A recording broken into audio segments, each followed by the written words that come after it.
नमस्कार, मैं हूं आपके साथ निलोफर अंसारी और आप देख रहे हैं न्यूज समाचार जनता की आवाज। आइए नजर डालते हैं आज की बड़ी खबर पर।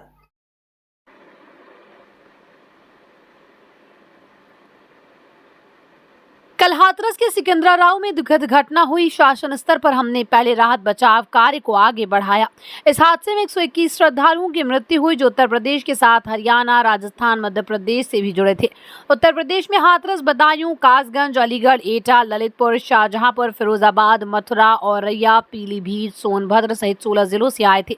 121 में से 6 मृतक अन्य राज्य के थे, जिसमें ग्वालियर मध्य प्रदेश से 1, हरियाणा के 4 थे, राजस्थान से 1 थे। हाथरस के अस्पताल में 31 घायल, अन्य एटा, आगरा जगहों पर इलाज चल रहा है, खतरे से बाहर हैं। मैंने जिन घायलों से बात की है, उन्होंने कहा कि हादसा कार्यक्रम के बाद हुआ। सत्संग में जो अपना कथा वाचन करने आए थे, उनकी कथा समाप्त होने के बाद महिलाओं का एक दल उनको छूने के लिए बढ़े। सेवादारों से धक्का हुआ, जिसके बाद जीटी रोड के पास हादसा हुआ। इस तरह के कार्यक्रम में जो सेवादार होते हैं, वो प्रशासन को कार्यक्रम में घुसने नहीं देते। जब हादसा हुआ तो अस्पताल ले जाने के दौरान सारे सेवादार भाग गए। हमने एडीजी के निर्देशन में जांच कमेटी गठित की है। आयोजकों से जांच में पूछताछ होगी, लापरवाही पर जवाबदेही तय होगी। हम इसको खंडन नहीं करते कि इस तरह की घटना हादसा नहीं हो सकता। इस घटना के पीछे साजिश किसकी, इसलिए हम इसकी एक जुडिशियल इंक्वायरी करवाएंगे, जिसमें हाईकोर्ट के रिटायर्ड जज व प्रशासनिक रिटायर्ड अधिकारी होंगे। इसके बाद उनके सुझाव को हम आगे लागू करेंगे, जिससे भविष्य में ऐसी घटना ना हो। दोषियों को सजा मिलेगी, घटना की जिम्मेदारी जवाबदेही तय होगी। जुडिशियल इंक्वायरी के बारे में आज ही नोटिफिकेशन जारी होगा जाएगा। कुछ लोगों की प्रवृत्ति होती है इस तरह की दुखद घटना पर राजनीति करने से बाज नहीं आते। अब तो उन सज्जन के साथ उन लोगों की फोटो सार्वजनिक है, किसके साथ संबंध है सब देख रहे हैं। जो लोग निर्दोष लोगों के जीवन के साथ खिलवाड़ करते हैं, उनकी जवाबदेही तय होगी।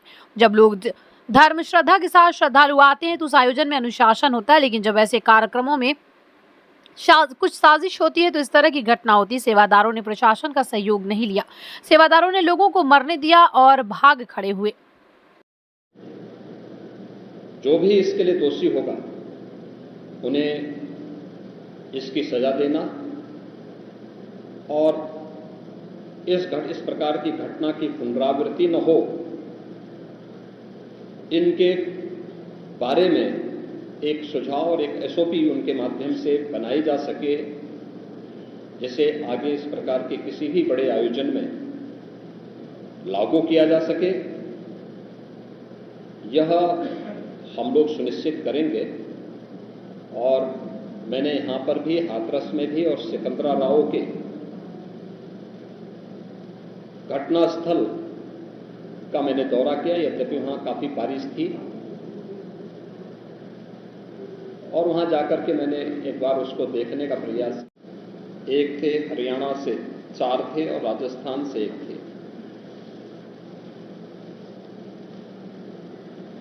हाथरस के जिला हॉस्पिटल में मैंने जो घायल हैं,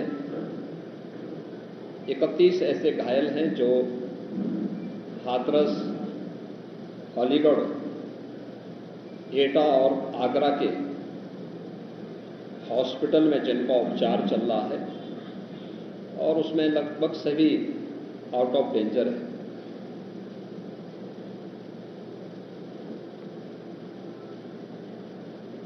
हादसे के बारे में जो वहां के चश्मदीद हैं, जो इस घटना के शिकार हुए थे, गंभीर रूप से घायल हो गए थे, उनमें से ज्यादातर जो लोग हैं जिनसे आज मैंने बातचीत भी किया है, वे सभी इस बात को बोलते हैं कि हादसा कार्यक्रम के उपरांत जब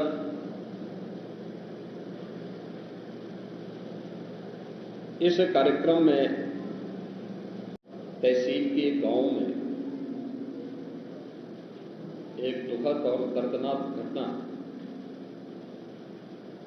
अपराह्न में घटित हुई।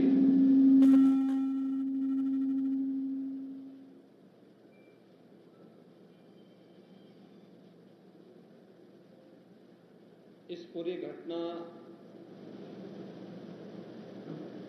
के तह तक जाने के लिए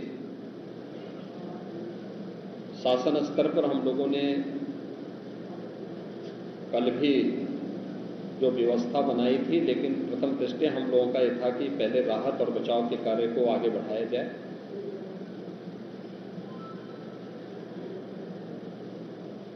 इस पूरी जो अभी हादसा है, इस हादसे में 121 श्रद्धालुओं की मृत्यु हुई, जो उत्तर प्रदेश के साथ साथ हरियाणा, राजस्थान और मध्य प्रदेश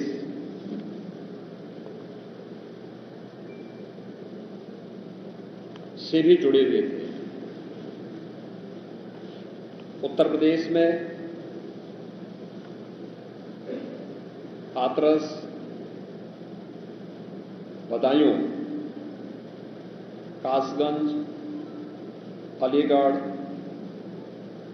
एटा, ललितपुर, शाहजहांपुर, आगरा, फिरोजाबाद, गौतम बुद्ध नगर, मथुरा, औरैया, बुलंदशहर, पीलीभीत, संभल और लखीमपुर खीरी, इन 16 जनपदों के